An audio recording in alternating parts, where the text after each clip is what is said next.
Bismillahirrahmanirrahim. Assalamu alaikum. Welcome to Newsroom. I'm your host, Omar Khalid. But today is the 4th of October 2022. These are the stories that we will be discussing in detail during the course of the show. We'll begin with the latest as far as the flood relief and rehabilitation efforts made by the government of Pakistan are concerned. The latest is that the United Nations has launched a fresh appeal of over about $800 million for Pakistan's flood victims. This event was held simultaneously in Geneva and in Pakistan. From the Pakistani side, in Islamabad, we had Hina Rabbani joining, and in Geneva we also had Under Secretary General for Humanitarian Affairs and Emergency Relief Coordinator Martin Griffiths, who said that the Pakistani people are bearing the brunt of the world's inaction to face climate change or prepare for its consequences. This said, a lot of efforts are being made by the government of Pakistan along with the United Nations and besides the United Nations as well to bring relief to the people of Pakistan. This is going to be our leading segment today. Our second story of the day, ladies and gentlemen, concerns Indian illegally occupied Jammu and Kashmir.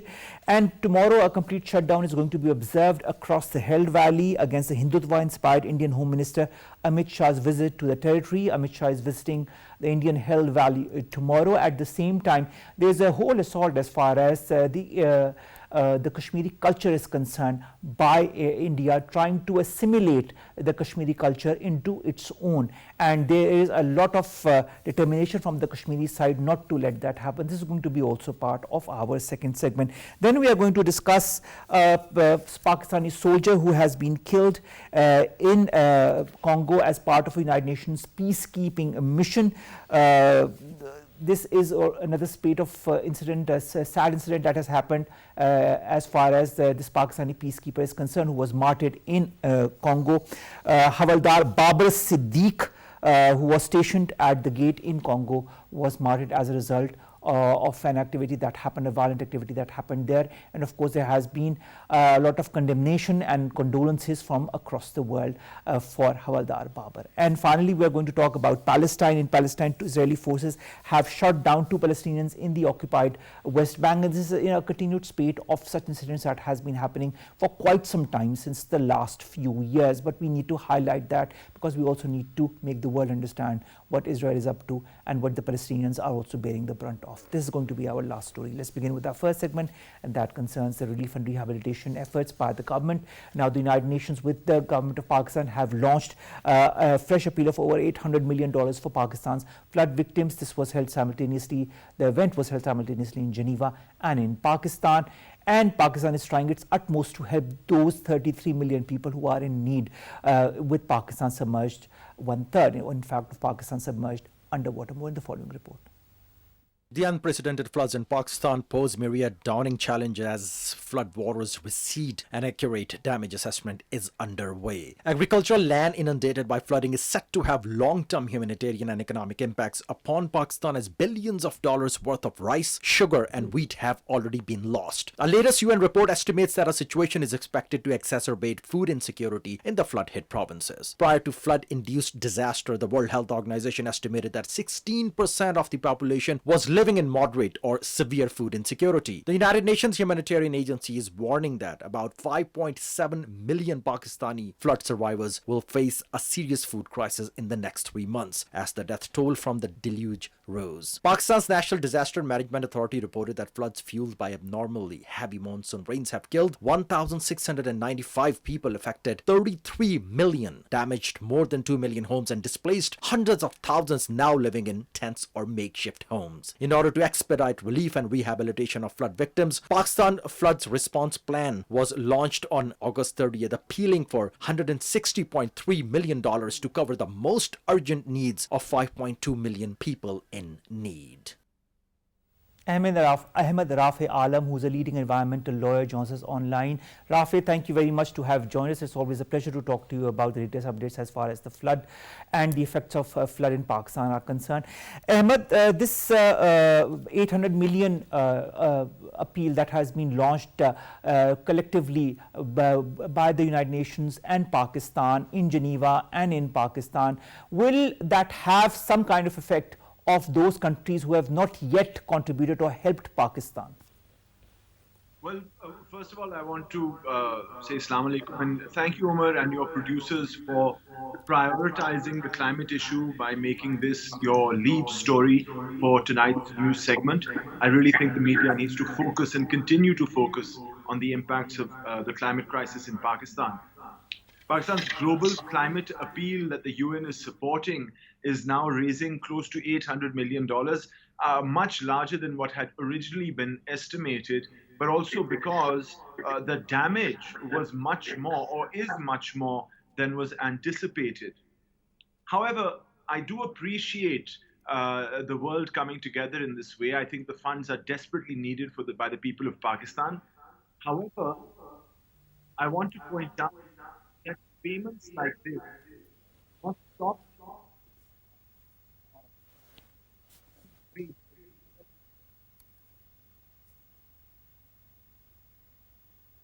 We seem to have some kind of a technical issue due to which we cannot hear Ahmed Rafay Alam.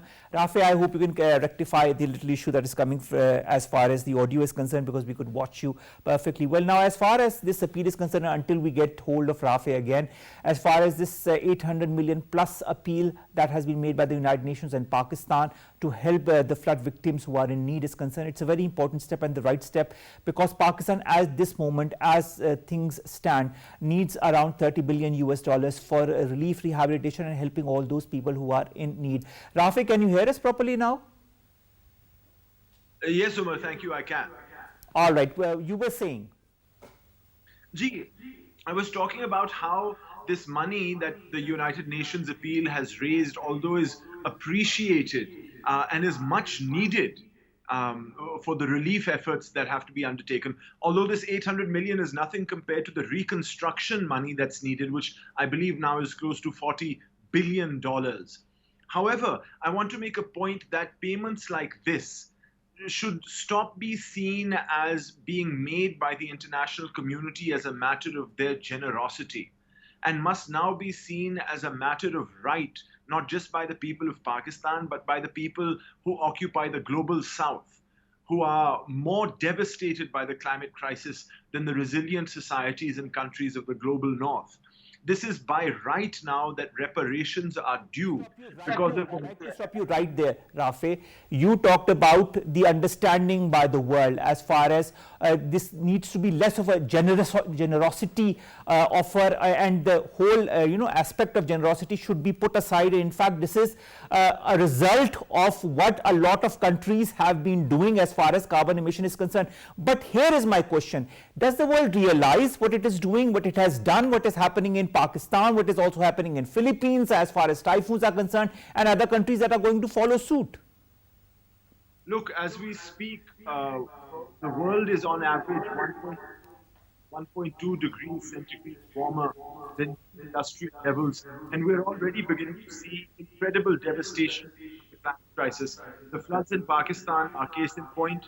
The historic droughts in China are another.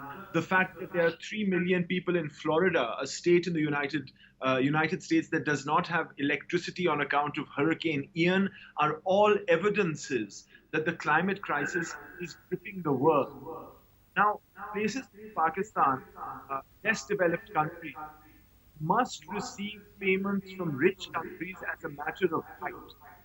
However, the problem is the way the international laws are framed right now.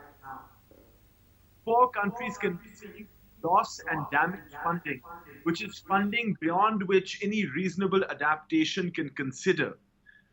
But this sort of loss and damage funding does not include any mention or admission of liability by the rich countries that they are responsible for this.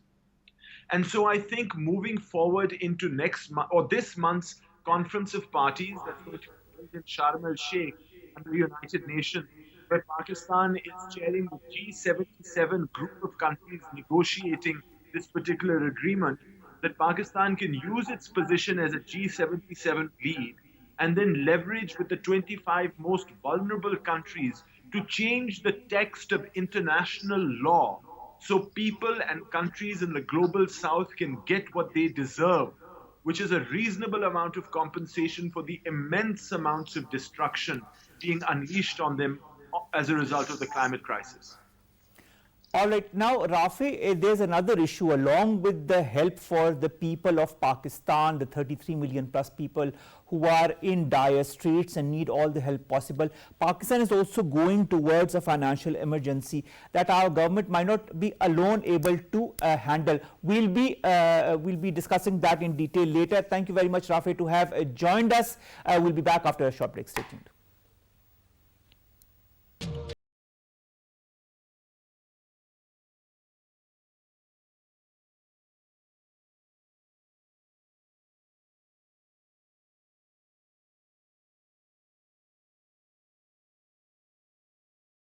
Welcome back. You're watching Newsroom, and our second story of the day concerns the identity of people in Indian illegally occupied Jammu and Kashmir, how that is being assaulted, assimilated by India as a whole, whether it be through the visit of Amit Shah, who is currently in Rajouri and is going to go tomorrow to Kashmir, where there's going to be a complete shutdown when he visits the area. Or on the other hand, whether it be the different efforts that are being made by the Indian government to somehow, one way or the other, try to appease the Kashmiri people. Will that happen or will that not happen? More in the following report, then we'll return with our guest. Indian illegally occupied Jammu and Kashmir, the highest militarized zone in the world, has rarely seen a peaceful day under the brutal Indian occupation. India has tried every measure of suppression to curtail the legitimate demand of the Kashmiri people, their right to self-determination. A report submitted to UN Human Rights Council on the 29th of September, titled Cooperation with the United Nations, its representatives and mechanisms in the field of human rights, revealed that India is among the 42 countries where victims of rights violations, human rights defenders and journalists have suffered reprisals and intimidation by state and non-state actors. Indian government's unilateral actions of 5th of August were an atrocious assault on Kashmiri's political and national identity, and annulment of Article 35A in particular paved a way for the BJP to implement its agenda, as revocation of Article virtually opened floodgates for non-Kashmiris to get them settled in the region. Under the new demographic changes, India made changes in the state's domicile and other relevant land law to encourage Hindus to settle in the Indian illegally occupied Jammu and Kashmir on a permanent basis as part of BJP's settler colonialism policy. The delimitation program envisions breaking up electoral constituencies into several new voter units to give numerical heft to southern region of Jammu, where there's a large concentration of Hindu voters. Indian assault on Kashmiri identity manifests Indian government's malicious intentions to undermine the indigenous population's role in the political decision-making process. And to discuss more details as far as the visit of Amit Shah in illegally occupied Jammu and Kashmir is concerned, that happened since last night. Today he is in Rajouri. We've been joined by Altaf, Hussain, Wani Sahab. He's a senior Kashmiri leader. Wani Sahab, thank you very much to have joined us. Wani Sahab, the question that is on everybody's mind: why is Amit Shah in Indian illegally occupied Jammu and Kashmir since yesterday? Why was he in Rajouri? Why did he announce reservations for the Pahadis and the other communities? What is the basic aim? Is he trying to appease the people of Indian illegally occupied Jammu and Kashmir to win their support somehow? You see, basically, the way BJP has carved its policy for the Indian occupied Jammu and Kashmir, especially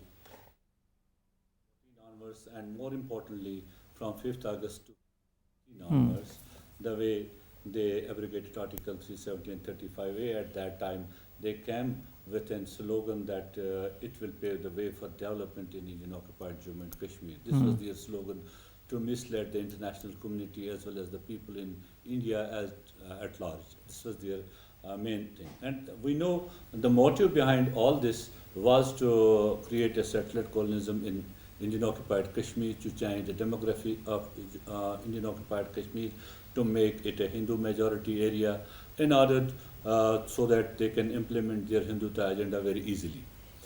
They did it. They abrogated Article 370, 35A, then changed the domicile law and all those things. And then we have seen giving domiciles to Indian citizens in occupied Kashmir. Even the soldiers who are there. So they can buy lands, they can have the jobs who are there. and also empowering the Indian military to take away the lands in Kashmir to build more and more cantonments and areas for their own. And along with that, they also put the Kashmir land on as a real estate before the Indian businessmen and all that to build the Tatas and the Birlas. Tatas, Birlas, Ambanis. Now there is Ambanis and others. They are the more close to the Modi's style of development. So, and then delimitation of Indian occupied Jammu and Kashmir and all that. Having done all this, the government of India had its mind that they failed to get the people of Indian occupied Kashmir in this sort of mantra. People rejected, outrightly rejected it. Then government of India, they had earlier put all the resistance leaders behind the bars, they put each and every individual behind the bars, then they put a strict ban on media not to report on the human rights violation in occupied Jammu and Kashmir.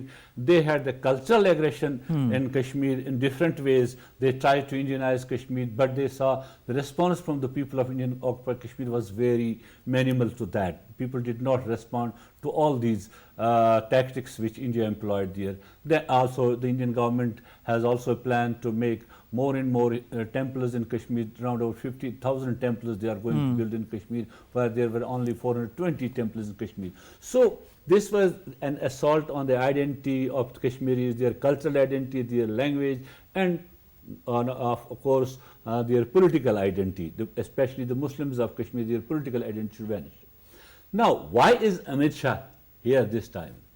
You know, in the delimitation, they gave some special seats to the Gujar communities, scheduled tribes. They created some 7 seats for scheduled tribes in the occupied Kashmir assembly for the Gujars.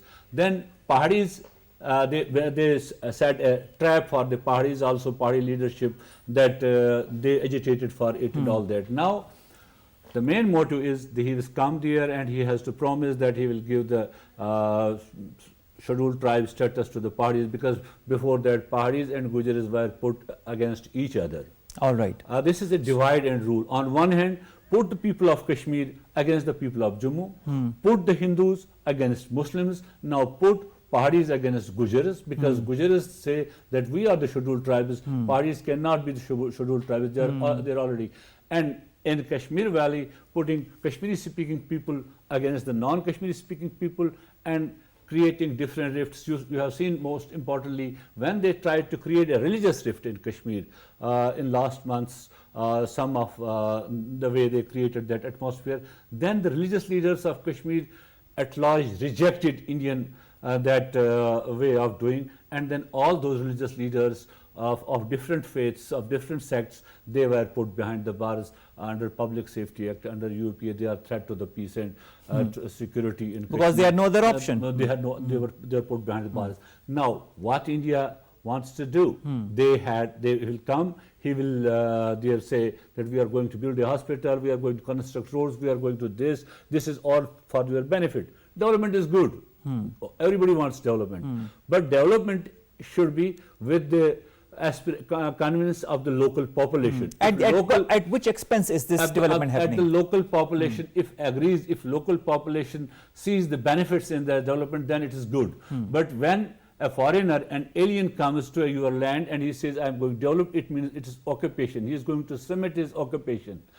All the things which Ahmed Shah is currently in Kashmir is to pave the way for BJP in the coming elections to create more and false leadership in Kashmir, to create more wedges between the societies in Kashmir in order to facilitate some and put some at back, so that he can create some sort of trap for some political leaders, for political activists, some collaborators who want to align with the BJP in order to make their dream of having a Hindu chief minister in the Jammu and Kashmir, occupied Jammu and Kashmir assembly. This is all what for Ahmed Shah is there. All right, but on this, at the same time, Wani Saab, the Modi-led government is also trying to somehow assimilate the Kashmiri identity, the Kashmiri culture, one way or the other. We have heard numerous stories of how people are not allowed to go to their mosques, to their shrines, or to have their unique identity that Kashmir has been so proud of over the centuries. We have seen most recently, although the cultural aggression through the Indian cinema is being spread again in Indian occupied Kashmir. Now you have seen when Modi came and the Lieutenant Governor, he inaugurated some of the cinema houses in different districts in Kashmir. That is a way of culture to Indianize people, to put them. And similarly, they arranged some of the cultural shows in Kashmir and asked people to dress in Hindu avatars, dressed, and their goddess and god, Hindu god and goddess dresses and all that, in order to create a way. And like way, they changed the also they are redirecting each and everything when it comes to education. Every syllabus is being changed in Kashmir, and that suits the history of Kashmir is being changed. The literature in Kashmir is being changed that suits to the Hindu fanatics in India. And the language, the official language, which was Urdu, that has that's been replaced by the Hindi, and now the scripture of Hindu now will be Devanagari, not the Persian, which are All right, Wani Saab, there's another thing that I'd like to ask you before you. They have taken the also I may end this. Also, they took the control of the Awqaf, which was usually run by the whole of the Muslim shrines. They have taken over the control of those shrines, and they are using their funds for their own purposes. That all those funds from the Muslim shrines are used in order to give more and more power to the Hindu shrines in making more and creating more places of Hindu pilgrimage in Indian occupied Jammu and Kashmir, and thereby inviting more and more Hindus from India to visit Kashmir in the garb of the border tourism. They tried to bring the people from different parts of India to the borders, and they arranged cultural shows of the Indians, which were the Indians, not the native Kashmiris. So that was a cultural education, and in that way, in each and every respect, be it and the political, they all already wanted to change the political landscape in Kashmir, religious landscape in Kashmir, and cultural landscape in Kashmir. But of course, people in Indian illegally occupied Jammu and Kashmir are reacting to all of this, and are of course withstanding this cultural, this political, this religious assault on their identity. You must give credit to the people of Indian occupied Kashmir in the presence of more than 1 million army in their place, armed with black laws, armed with draconian laws, and judiciary collaborating with them, the executive collaborating with them, each and every organ of state collaborating with them in order to suppress them. The government implies they are at surveillance. The teachers are asked to change their DPs to the Indian flag. They are asked to host the Indian flag. The students are asked to sing the Indian songs. When they refuse to do so, they are punished for that. They are put behind the bars. If any government implies refuses to do this, he is being sacked from the job. So people of Indian occupied Kashmir, despite all this, have reacted to this, and they are reacting to this. They have time and again said they will not accept it, and that's why when Amit Shah will be in Srinagar, there will be a complete strike in Indian occupied Kashmir. The people will not, there are already banners that Amit Shah, you are not welcome, the killer, you are not welcome, the butcher, you are not welcome, because your hands are soaked with the blood of Kashmiris, so you are not welcome to Kashmir. So people of Kashmir are not, for that purpose also, they have the, what we say, the audience will be, that will be transported from different areas of India, the BJP, to give that impression. The impression that he had a big audience in Kashmir. Speaking of impressions, what is the international impression as far as the atrocities in Indian illegally occupied Jammu and Kashmir is concerned? You were in Geneva leading a delegation very recently. You see, on the international front, you can see it is everywhere in each of the international human rights watchdogs. They have thrown up a report on what is India doing in Kashmir. Most recently we discussed, I think in last, the Amnesty International report which they produced in the last week of August. And then most recently the special rapporteurs of the UN Human Rights Council, 5 of them have written a joint communication to the government of India on the presence of mass graves in Indian-occupied Jammu and Kashmir. They have asked the government of India because this matter was also in the European Parliament. It's a subcommittee on human rights. They discussed it, and at that time they asked India to investigate these, to have a forensic account of these, and also promised that they will pay for it. They will produce the financial as well as the technical assistance to the government of India. But government of India refused to it. And at this present day, you can see there's a lot of criticism against the government of India when it comes to the human rights in Indian-occupied Kashmir, or for that matter, minorities in India, for Muslims, for Dalits and other people. The way the current regime in India has choked all the avenues for them. They have suppressed them at each and level, be that passing that CAA bill or national registration bill and all that. And on the other side, you have seen there was a protest in New York. Of course. You will see the bulldozer. On the bulldozer, you can see the Yogi, the UP chief minister. There are people, and even it was good to have, I could see a shift, very good. Then the ambassador of United States visited Muzaffarabad and said, I am happy to be in Azad Jammu and Kashmir, so that people do have their concern about the Indian-occupied Kashmir. At the same time, they see how the people of Azad Kashmir are living. He had a good time in Azad Kashmir. So this sees that there is a change. So there's an open impression from the West that its attitude as far as Indian illegally occupied Jammu and Kashmir is changing, and for in behalf of the people of the Indian-held valley. Finally, how is the percentage of hope that you have? How optimistic are you, Wani Sahab, as far as some kind of solution to this issue of Indian illegally occupied Jammu and Kashmir to their right of self-determination is concerned? You see, before it's too late, because the way India is moving forward. There's I can't give a time frame of that, but there's a hope. The hope, that is the hope with the people of Kashmir, the hope with the leadership of Kashmir, the hope with the younger generation of Kashmir. That hope gives them strength. That hope gives them the power to resist such a huge and rude army of India. And I can see that, you see, a world cannot for a longer time remain a silent spectator to this, because there is a lot of talk about it for the West. If they can align with the Ukraine on against the Russia, why they cannot be against India, the way India is doing in Kashmir.